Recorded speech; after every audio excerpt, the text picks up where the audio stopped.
everybody, Allegra here, choosing happiness one project at a time. And today's project is going to be cleaning up the outdoor kitchen, transferring my utensils and appliances back inside, and then disconnecting our water heater that we use to wash dishes and take showers. Now we can use it as long as it's not freezing. The thing about the water heater is that when it's hooked up to the hose, there's water that's backed up into the system, and so when it freezes, the water expands and then it breaks. It can crack some of the elements that are inside, and the manufacturer's instructions explicitly say do not leave it connected when there's danger of frost or danger of freezing. So it has been frosty here. It hasn't quite reached freezing yet, but I don't want to risk it because last year that's what happened to us and we had to get a new one. So we don't want to risk it. Our living situation has been very modular and everything has been kind of temporary and moved around a lot. So this little shanty kitchen that I built last year, it was inspired by kind of having like a little backwoods, like grub shack type of deal. And it's an excellent place to hang out during the summertime. Actually, let's see, this year we used it from about, I want to say May all the way through October. And then it got pretty cold, so we stayed inside. But for that long a period of time, we were able to have barbecues out here and dinner. We ate out here almost every single night, and it was really nice. So we'll reinstate the outdoor kitchen this coming late spring, early summer, or we might just do something completely different. So anyway, I had a request a few weeks ago to show the water heater and how we get hot water here. So I'll show you the water heater again. I've shown it in past videos, but I'll show it again, and then I'm gonna uninstall it and then put it away and let it kind of rest for a few months. So I will take you on a little walk up through the woods to show you where we turn on our pump, and then we'll deinstall the hot water heater. This is a little embarrassing, but I'm going to show it anyway because it's reality. It's been raining nonstop, and so it's finally sunny. But here's my icky looking garden, and I'm kind of drying out tarps because I need to cover up some wood piles. But up that way is the water, or is the well, so you can get a gander as to where our home is, the studio that we're still working on, the kitchen, the garden, and then we'll walk up the hill and turn off the pump.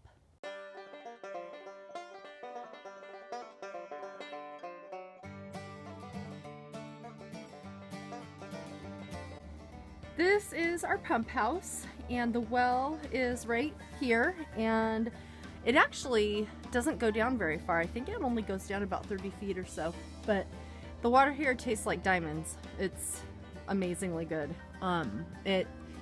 It's just rock filtered, very, very clean and lovely. So this is where our pump is. This is where we turn it on and off, and the hose runs straight through the woods to our garden and our water heater.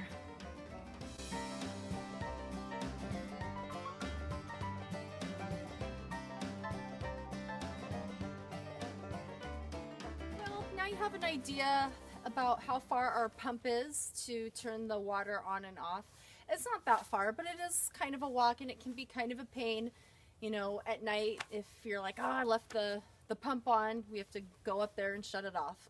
Theoretically, we could leave it on, but we have one hose connection, and it's just too cold right now that there's like a slight leak, and we have, I think, 3 hoses from here to the pump connected. So hopefully by this coming spring, we'll get that fixed. It shouldn't be that difficult of a fix. It's just kind of a pain to get a new hose and laid because it's running through the woods. Here, I'll show you. I'm not going to walk all the way up there again, but it runs a straight line through the woods from the pump down to here. So I use it to water the garden, and then we have the hose, and there's a splitter up in there, and then it runs down through there and up to the water heater right there. And now I'm gonna disconnect it. When I turn the pump off, there's still water pressure in the hose, so I just kink it somewhere down in here where it's not gonna distress these connections. I don't like to disconnect and reconnect this thing a whole lot because it just does wear and tear, and anytime you mess with these things, it increases your chances of leaks. So I'm gonna go ahead and kink the hose first and make sure that stays kinked for a little bit. I don't like kinking hoses, but I just gotta make sure that there's no water. And then there's a release valve, oops, right here, that I need to unscrew, and water will drip out, and then I can disconnect everything and take it inside. So I will go ahead and show that. Here is the water heater. Here is the hose connection. This is the faucet basically, and we use the faucet here in the sink, and then we transfer it over here to the shower. And this is the gas, or the propane, and this is where the propane is hooked up. Here is the propane tank, and the line runs up through the wall. You can see the hose there. So this is where our shower is, and so we just kind of hang our dual faucet slash shower head right there. Come back over here. The way the water gets hot is you turn the water on here. And if you didn't hear that, I'll show you what happens over here. I'll turn it on again, and what happens is the D battery sparks a flame and ignites the gas to make it hot. So you'll see the blue flame right in there. There's a little cough. Sometimes air, there you can see that heat. So that heats up the water, and the water gets quite hot. You can regulate the gas output here, minimum, maximum, which makes it if you want a higher flow, and then minimum, maximum water flow here. Occasionally it'll cough a little bit, or water pressure from that hose, from that distance. Air pockets getting there. It's just something we have to deal with, but usually it's all right. So normally in our situation, we have the water on maximum and the gas on maximum, and that's usually a perfect temperature. But sometimes, and you can also regulate the temperature by this. If you just kind of turn down the water pressure just a smidge, the water will get really, really hot. And you have to be careful. I'm going to turn this off. You have to be really careful, especially when you're showering. When you turn it on, sometimes the water can come out scalding hot. So you want to step back, let the scalding hot water come out for just a second or two, and then it's fine. So this has worked out really great for us so far. Oh, and the off gas comes out up here, so you have to make sure there's plenty of space and that you don't have things like debris falling in your elements here. So, but it works great. It's an EcoTemp. That's the brand. Got it off of Amazon, and it was like $125. And this thing works great. Just got to make sure to not leave it out and leave it connected when it freezes. All right, my hose is kinked up down here, and I'm going to go ahead. The reason why I do that is when I unscrew this release valve, if I weren't to kink the hose, there'd be residual water pressure that would flush up in the system and possibly increasing your chances of ruining it more. So I just abate the chance of that much water coming through. So I'm going to go ahead and unscrew the release valve. See, that's way better than how much water would be. I mean, I've done it before by accident where just water was gushing all over and I freaked out and everything was fine, but I don't like doing that. And then I am going to let that kind of drain. I'm actually going to make sure my gas is off.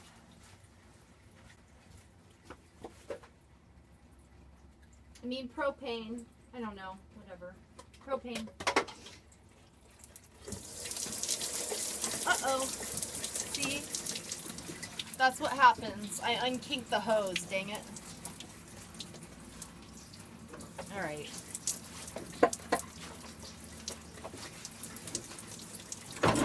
Up it.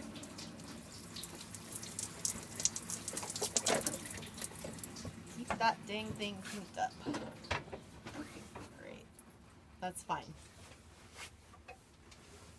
Oopsies. Alright, so I always forget, but I want to keep this guy stationary here. So it's cold. I should be wearing gloves, but I don't work well with gloves on, so oops. Which one is my... Go ahead and laugh at me because I'm not using my tools properly, whatever. Hopefully you can see. Hopefully my arm isn't in the way. Sorry if it is.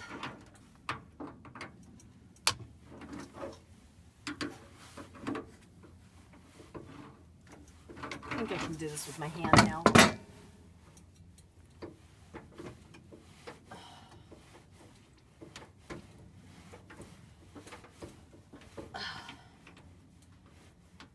All right.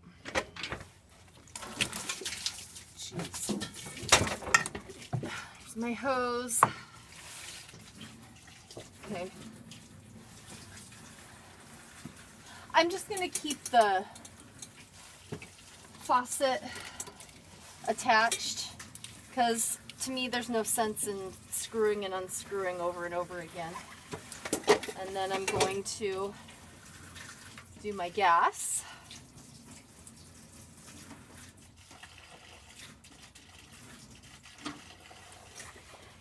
And voila, we're done. I'm just gonna remove it from my mount. Here it has a little handle you can hold on to, and I'm gonna put it inside. So I just have the water heater hanging from our door right now, and it's over a little water receptacle in case it drips, and it'll just kind of remain there until we set it up again. Now I'm gonna fill my canning pot with hose water, and then I'm gonna fill a bunch of buckets, and then I have some water containers that I'm gonna fill with water. I'll cover them up and leave them outside and then pull them inside if I know it's gonna freeze. I'll just pull like one inside if I know it's gonna freeze the night before, and make sure it doesn't freeze so that I have some water just for doing dishes and to wash hands and things like that. I put this on top of the wood stove, so I'm constantly keeping this relatively full, and we have hot water to use for washing hands, doing, sometimes I'll dip a rag in the water, or doing dishes, things like that. Last year I did not have this provision plan of having extra water buckets and stuff, and it sucked because I went to go turn the pump on and it wouldn't budge because it was frozen. So, I mean, when I was walking up there when it froze that day, I was like this pump's not going to turn on, and lo and behold it didn't, and for about a week we did not have hot water. It kind of sucked, so I don't want to do that again. And finally, I have the canning pot here on the wood stove, and it's been sitting here for about 45 minutes, maybe an hour, and it's already very warm. So I just have this on all day and have hot water, and then I can mix it with other water. I can do dishes. And also, I forgot to mention, I use this to take showers, or we do, with a pitcher and I've showed that in a previous video. Lug it out to the shower, or we can bring a tub up on the porch and dip the pitcher in and pour it over. We do have one of these that we could potentially stick up here and fill with warm water, or stick it up on a shelf and shower with that, but our pitcher method seems to work pretty well, so we'll stick with that for now. Other than that, I think that's pretty much it as far as what we do for water in the winter. And I can do other more specific videos. Just leave comments below. I'll do a dishwashing video and stuff like that. And yeah, that's pretty much it. So thanks for watching, and I will see you next time. Bye!